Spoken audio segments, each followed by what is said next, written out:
नमस्कार दोस्तों, कर्नाटक के मुख्यमंत्री सिद्धारमैया के खिलाफ मैसूर शहरी विकास प्राधिकरण यानी कि मूडा भूमि आवंटन से जुड़े कथित भ्रष्टाचार के मामले में मुकदमा चलेगा। राज्यपाल थावरचंद गहलोत ने इसकी आधिकारिक मंजूरी दे दी है। मुख्यमंत्री सिद्धारमैया ने इस पर प्रतिक्रिया देते हुए इसे चुनी हुई सरकार को अस्थिर करने की साजिश बताया है। ये मामला मूडा की तरफ से सिद्धारमैया की पत्नी पार्वती को आवंटित की गई जमीन से जुड़ा है।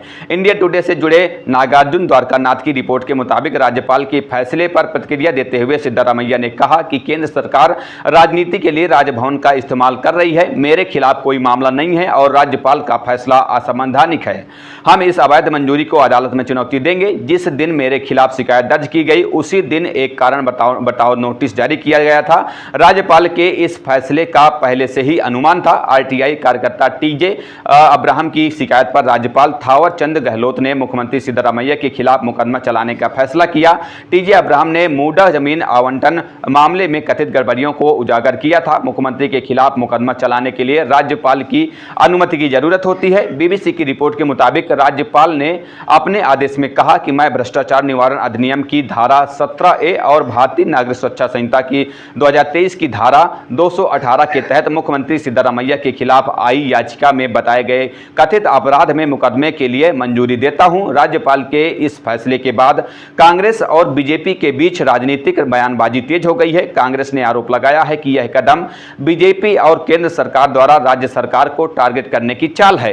उसने फैसले के खिलाफ राज्य भर में विरोध प्रदर्शन का आह्वान किया है। इस मामले को लेकर उप मुख्यमंत्री डीके शिव कुमार ने 17 अगस्त को एक प्रेस कॉन्फ्रेंस का आयोजन किया, जिसमें दर्जन भर से अधिक नेता मौजूद थे। इस प्रेस कॉन्फ्रेंस में कानून मंत्री एच.के. पाटिल ने मुकदमा चलाने की राज्यपाल की मंजूरी को गैर कानूनी, अनैतिक और राजनीति से प्रेरित बताया। वहीं इस मामले को लेकर बीजेपी नेता कर्नाटक सरकार पर हमलावर हैं। बेंगलुरु साउथ से बीजेपी सांसद तेजस्वी सूर्या ने 18 अगस्त को एक प्रेस कॉन्फ्रेंस कर कहा कि सिद्धारमैया के परिवार ने जो जमीन घोटाला किया है उससे पर्दा उठ गया है। उन्होंने कहा कि यह मामला नेशनल हेराल्ड केस या रॉबर्ट वाड्रा पर लगे आरोपों से ज्यादा अलग नहीं है। कर्नाटक के मुख्यमंत्री सिद्धारमैया की पत्नी पार्वती को मैसूर के विजयनगर में 14 जमीन के भूखंड की जमीन दी गई थी। ये उन्हें के सारे गांव में उनके 3.16 एकड़ जमीन के बदले दी गई, जिस पर मूडा ने अनधिकृत रूप से कब्जा कर लिया था। आसान भाषा में कहें तो सीएम की पत्नी पार्वती के पास जो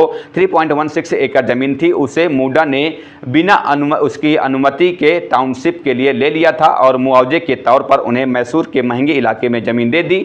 शिकायतकर्ताओं का आरोप है कि उन्हें दी गई जमीन की कीमत उस जमीन से काफी ज्यादा है जो मूडा ने उनसे ली थी और मुख्यमंत्री ने धोखाधड़ी से महंगी जमीन ले ली है। मुख्यमंत्री सिद्धारमैया का मानना है कि इस मामले में कुछ गलत नहीं हुआ। 50-50 योजना के लाभार्थियों में कई अन्य लोग भी शामिल हैं जिनकी जमीन पर मूडा ने अनधिकृत रूप से कब्जा किया था। मूडा ने हाईकोर्ट के एक फैसले के बाद 50-50 योजना को लागू किया था।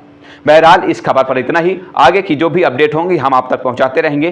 फिलहाल चलते हैं, मिलते हैं किसी नई खबर के साथ। तब तक के लिए बहुत बहुत धन्यवाद, शुक्रिया।